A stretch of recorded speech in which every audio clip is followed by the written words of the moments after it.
One thing I think the Formula One movie does is that it does what Drive to Survive does in a way that is healthier for the sport and I think for fan culture.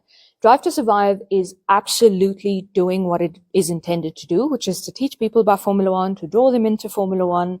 It's absolutely doing that. Formula One is quite a steep learning curve. You need to know a lot to be able to follow a race and follow a season and understand what's going on. So Drive to Survive does a fantastic job at telling that. Many people come to me and say, oh, I don't know about Formula One. I want to get into Formula One. How do I do that? And I tell them all to go watch Drive to Survive and just take how the drivers are portrayed with a pinch of salt. So the thing about Drive to Survive is because they have such a limited time, right? They have to replicate a feeling that took you and I 9 or 10 months to cultivate, right? They need to do that in 30 or 45 minutes, right? So because of that, they do need to lay it on thick a little bit. And because of limited screen time, drivers become caricatures. And it is an unfortunate byproduct of that limited screen time because Drive to Survive does not have the time to tell you about Max Verstappen as Mad Max and Max Verstappen as the guy cruising 30 seconds ahead of the pack and Max Verstappen as a dedicated stepfather, father, partner to his partner, and Max Verstappen who plays paddle with some of the other drivers when they're in Monaco.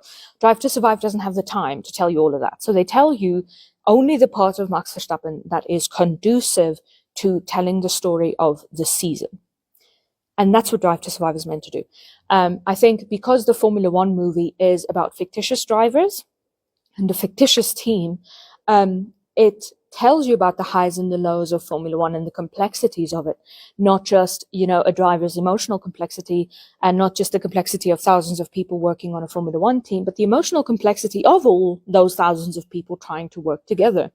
So I think the Formula One movie does an exceptional job at capturing race strategy, capturing, communications within a team, relationships within a team. I think it does a fantastic job at that without imposing certain images onto real drivers. Brad Pitt is Sonny Hayes. Sonny Hayes is not real. Sonny Hayes is a character that Brad Pitt is portraying. So you can't go to a race weekend and then go, oh, but Sonny Hayes is so and so and so, because Sonny Hayes is not there.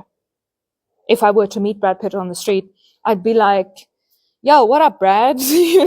I wouldn't call him Sonny. I wouldn't expect him to show me his super license, and that means that it is a safe space for us to cultivate thoughts and ideas about a personality without then being able to imprint them onto that personality, because the personality disappears the moment the movie ends, which is not the case with Drive to Survive.